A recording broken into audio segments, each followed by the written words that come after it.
দ্বারা ফিরে আসতে পারবে। যার দ্বারা সে আমার ধামে ফিরে আসতে পারবে। পরেরটা পড়ো। তাদের প্রতি অনুগ্রহ করার জন্য আমি তাদের হৃদয়ে অবস্থিত হয়ে উজ্জ্বল জ্ঞানরূপ প্রদীপের দ্বারা নাশ করি। কি বলছে? তাদের প্রতি অনুগ্রহ করার জন্য কি করে আমি তাদের কোথায় অবস্থিত হই? কি বলেছে? তাহলে ভগবান কোথায় অবস্থিত হবেন তখন? স্বয়ং আপনার হৃদয়ে ভগবান তখন প্রকটিত হবেন। বলছে দিব্য জ্ঞান হৃদয়ে প্রকাশ। এই ভগবত গীতা পড়ে যদি আপনার হৃদয়ে কৃষ্ণের প্রতি প্রেম ভালোবাসা জাগরিত হয়েছে, তাহলে বুঝতে পারবেন না গীতা পড়া সফল। তাই কি বলছে যে তখন আমি তাদের অনুগ্রহ করার জন্য কি আবার করুন? আমি যাও না আমি করুন আমি তাদের হৃদয়ে অবস্থিত হয়ে উজ্জ্বল জ্ঞানরূপ প্রদীপের দ্বারা অজ্ঞানজনিত অন্ধকার নাশ করি। এই যে আমরা কিছু সম্বন্ধে জানি না, অজ্ঞানতা আমাদের মধ্যে আছে, সেই অজ্ঞানজনিত অন্ধকার নাশ করি। এইভাবে কোনদিন গীতা পড়ানো হয়েছে? পড়েছেন কখনো? কি করে আমরা গীতার মর্ম বুঝবো? কি করে আমরা কৃষ্ণের মর্ম বুঝবো? এই জন্য আজকে এই গীতা সারা পড়ে জীবনটাকে পরিবর্তন। ভগবত গীতা একটু মেন, ওটাতে তো সবকিছু আছে। না, এটা অন্যরকম। হ্যাঁ, এটা তো ভগবত গীতা। তাদের বাড়িতে আছে। আমরা একবারই আছে তো আমরা একবারই এগুলো সবার একটা একটা করে থাকতে, সে তো তাদেরটা রেখেছে, তোমাকে রেখে পড়তে হবে এটা। বা যদি যেমন যার নেই তাকে তুমি দান গিফট করতে পারো, তুমি এটা পড়বে। দেওয়াটা পরে, আগে নিজেকে নিতে হবে না? মনে করো আছে তো ঘরে আছে তো। ঘরে আছে আপনার মালিক তো দিয়ে দিতে পারেন ইচ্ছা করলে। আপনার বিয়েটানে আইছেন কিটা কয় মায়াপুর আইছেন, একটা বই তো দিতে পারেন, কেউ দান করতে পারেন। আপনার আরো যে বেস্টটা আছে না, ওই যে ক্লাসমেট, এটা ভিতর দিয়ে লাভ কিনা দুইটা কিনে নিলাম, দুইটা কিনে নিত না নিত গীতা আবার মানুষ নেয় না, না নেই দিলেই তো নিব। গীতা নিব সবাই। মনটা বড় করতে হইব। হ্যাঁ, এরকম মন দিয়ে হইতো না। আপনি এই আমাদেরকে দেখুন, আমাদেরকে দেখুন, আমাদেরকে দেখুন, শুনতে গেলে সমস্যা। যেমন আচ্ছা, এটা কি ডুমুর ফল? ডুমুর ফল যে কয় আপনি দিন? যেমন পড়লেন, আপনার ভিতরে যেমন কাজ করেছে, সবাই যেটা নেবে না, তেমন আপনাকেও এই জিনিসটা নিজে প্রথম বুঝতে হবে। মোরসিনিয়া যে জানে না এই জিনিসগুলো, তখন আপনিও তাকে এভাবে বোঝাতে পারবেন। গীতার মধ্যে ভগবান এই কথাটা এইভাবে বলেছে, যদি আমরা এইভাবে করতে পারি, মামনি পালন করতে পারি, মামনি ভগবান স্বয়ং আমাদেরকে দেখবেন। চলো। আপনি যতদিন পিতার বাড়িতে ছিলেন, পিতার অনুগ্রহে, পিতার কথা মতো চলেছেন, আপনার প্রয়োজনগুলো কে দিয়েছেন?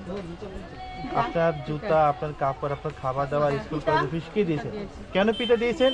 কেন কি আপনি পিতার অনুগ্রহে আছেন, পিতার কথা মতো আপনি মেনে চলছেন। এই জগতের পিতা কে? এই জগতের পিতা কে? কৃষ্ণ গীতার মধ্যে বলছেন যে অহং বীজ প্রদীপ পিতা। এই সমস্ত জীবের মধ্যে বীজ প্রদানকারী পিতা হচ্ছে। তাহলে আমরা যদি সেই জগৎ পিতার অনুগ্রহে থাকি, আমাদের কিছু অভাব হবে?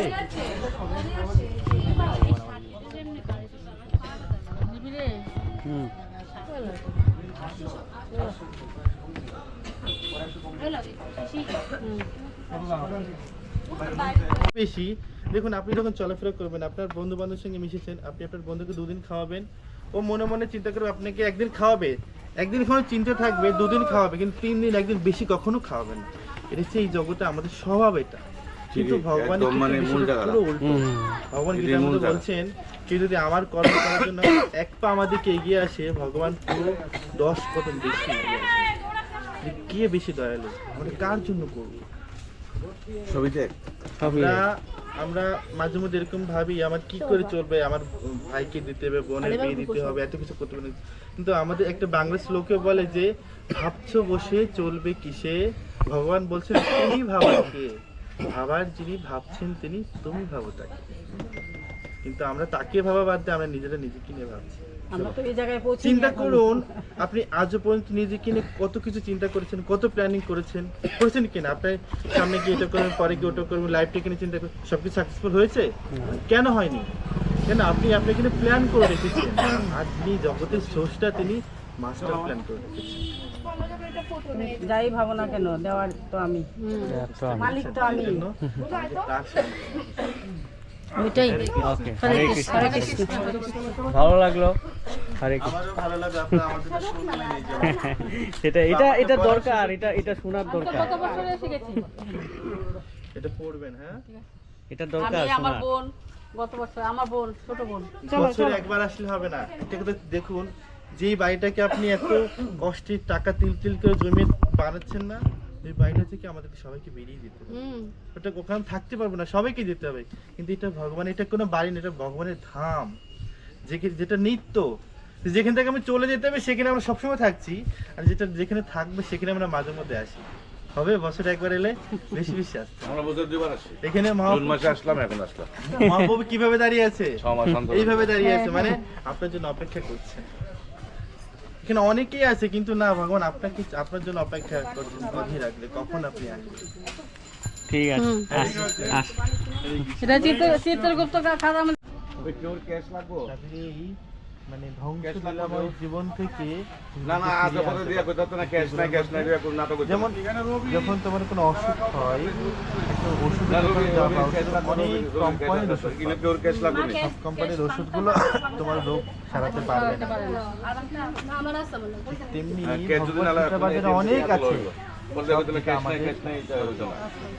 ক্যাশ ওরে কি একটা লাগবো তাহলে কি করতে যে হবে? টাকারে ক্যাশ লাগো, কেউ ক্যাশ নাই দিয়ে যথাযথভাবে জিতেন বাজারে সেটা আমরা এই 500 টাকা তুমি কিছু খরচ করছো না অন্য তো এটা করছো হালকা জল কিনছে ব্যাগ কিনছে ব্যাগ না, ব্যাগটা তো জানিস আমরা এই টাইমের ভিতরে খরচ করছি না।